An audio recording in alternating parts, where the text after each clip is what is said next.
नमस्कार। कामायनी जयशंकर प्रसाद की कालजयी रचना है। इसमें कवि ने मनु और श्रद्धा के बहाने सृष्टि के विकास की कथा को प्रस्तुत किया है। मूल रूप से कामायनी में मनु और श्रद्धा की कहानी कही गई है। यह कहानी एक अर्थ में सृष्टि के विकास की कथा को स्पष्ट करती है। कामायनी की सृष्टि प्रसाद ने केवल मनोरंजन की दृष्टि से नहीं की। प्रसाद ने अपने उद्देश्य और संदेश को प्रकट करने के लिए श्रद्धा और मनु की कथा का आधार मात्र ग्रहण किया है। वे एक छोटी सी कथा चुनकर सृष्टि के विकास की कथा को प्रस्तुत करना चाहते थे और साथ ही ये बताना चाहते थे कि मनुष्य को अपने जीवन में सफलता प्राप्त करने के लिए क्या करना चाहिए। इसी उद्देश्य की पूर्ति के लिए प्रसाद ने कामायनी में श्रद्धा और मनु का कथानक स्वीकार किया।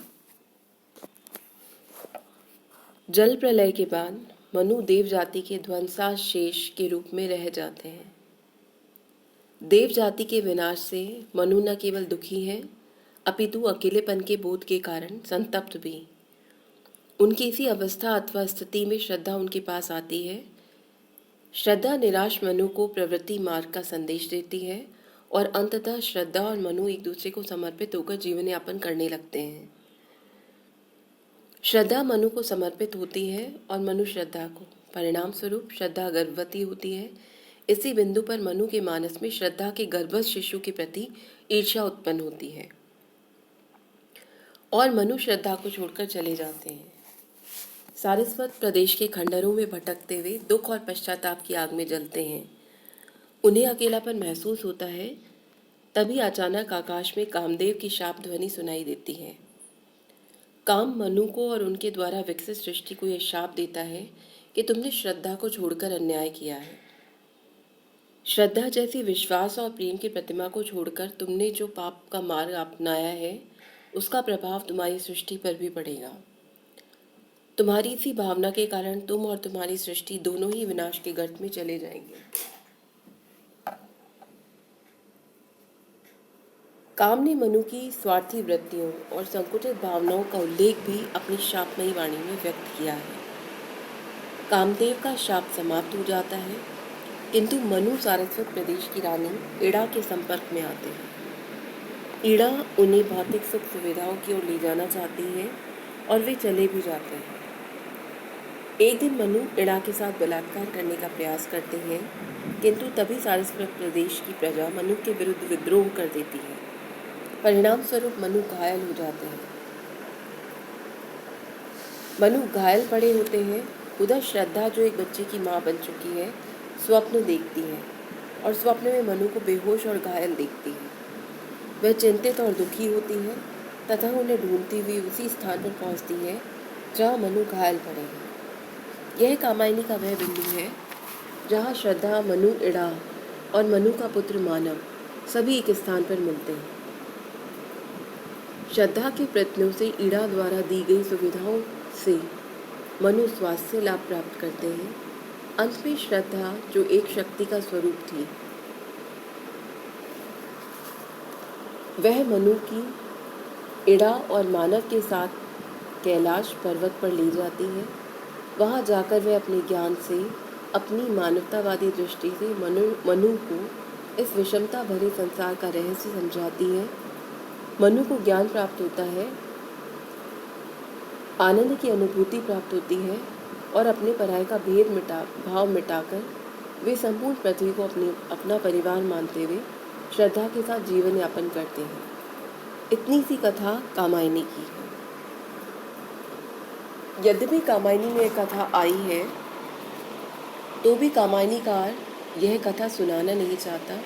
वह तो इन पात्रों के द्वारा ही पाठक को कुछ संकेत देना चाहता है। मनुष्य अकेला कुछ नहीं कर सकता। उसका स्वार्थ, उसकी संकुचित वृत्तियाँ, उसका भौतिकवादी दृष्टिकोण उसे विनाश की ओर ले जाता है। वस्तुतः मनु और श्रद्धा की ये कथा सृष्टि के विकास की कथा है क्योंकि इन्हीं पात्रों के द्वारा सृष्टि विकसित हुई है। आज जो सृष्टि हमारे सामने है वह इन्हीं का विकसित रूप है। प्रसाद ने इस प्रकार श्रद्धा और मनु की कथा भी कह दी और सृष्टि के विकास की भी और संकेत भी किया। इतना ही नहीं, प्रसाद जी ने एक और बड़ा कार्य किया। उन्होंने इन पात्रों को प्रतीकत्व प्रदान करके मानव मनोवृत्तियों के विकास को भी प्रस्तुत किया। कामायनी की कथा में प्रसाद जी ने स्वयं लिख दिया कि यह आख्यान इतना प्राचीन है कि इसमें रूपक का भी अद्भुत मिश्रण हो गया है।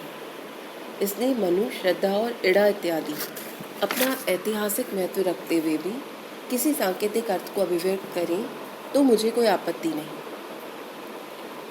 मनु अर्थात मन के दोनों पक्ष, हृदय और मस्तिष्क का संबंध क्रमशः श्रद्धा और इड़ा से भी लग सकता है। प्रसाद के इस कथन से स्पष्ट है कि वे आधुनिक मानव के लिए कुछ संकेत देना चाहते हैं। आधुनिक युग आदि विषमता का युग है।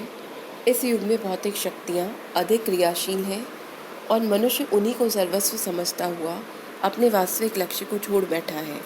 अतः मनुष्य के सहज स्वाभाविक उन्नति और अपने समग्र विकास के लिए उसके भीतर छिपी हुई अच्छी शक्तियों को भी विकसित करना चाहिए। कामायनी में मनु, श्रद्धा और इड़ा के माध्यम से यह प्रकट किया है कि मनुष्य का मन बड़ा चंचल है, उसमें अच्छी बुरी बातें जन्म लेती रहती हैं। वह नियमित और संतुलित रहे, इसके लिए आवश्यक है कि व्यक्तित्व में संगठन हो।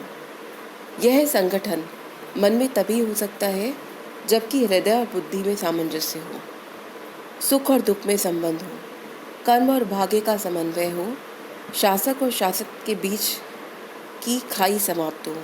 इतना ही नहीं, प्रसाद ने अधिकारी और अधिकृत, स्त्री और पुरुष दोनों के बीच संतुलन और सामंजस्य स्थापित करने की बात भी कही है। उन्होंने बतलाया है कि मनुष्य के समुचित विकास के लिए क्रिया, बुद्धि और भावना तीनों में समन्वय और सामंजस्य आवश्यक है। मनु, जो कि कामायनी का नायक है, स्वभाव से मननशील है, मन का प्रतीक है।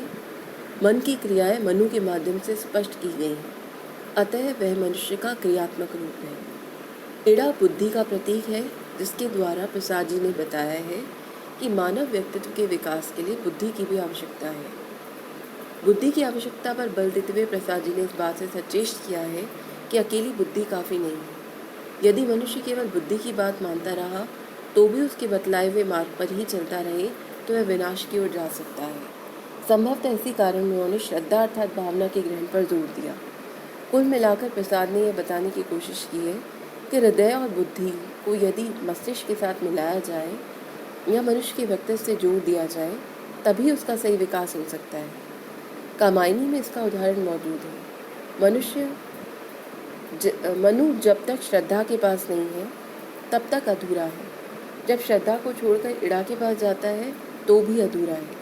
उन्हें पूर्णता तब प्राप्त होती है जब वे श्रद्धा अर्थात इड़ा, हृदय, इड़ा अर्थात बुद्धि दोनों को एक साथ ग्रहण करते हैं। इसलिए कामायनीकार प्रसाद जी ने इस बात पर जोर दिया है कि मनुष्य के व्यक्तित्व के विकास में इच्छा, क्रिया और ज्ञान अर्थात श्रद्धा, हृदय, क्रिया मनु और इड़ा बुद्धि की अत्यावश्यकता है। इसी आधार पर यह कहा जा सकता है कि कामायनी में प्रसाद जी ने मनुष्य के क्रियात्मक, बौद्धिक और भावात्मक विकास में सामंजस्य स्थापित करने का काव्यात्मक प्रयास किया है। यह सामंजस्य कामायनी में इतना महत्वपूर्ण हो गया है। कामायनी की इस स्थूल कथा अर्थात मनु और श्रद्धा की कथा महत्वपूर्ण नहीं रही और महत्वपूर्ण हो गया इच्छा, क्रिया और ज्ञान का समन्वय। धन्यवाद।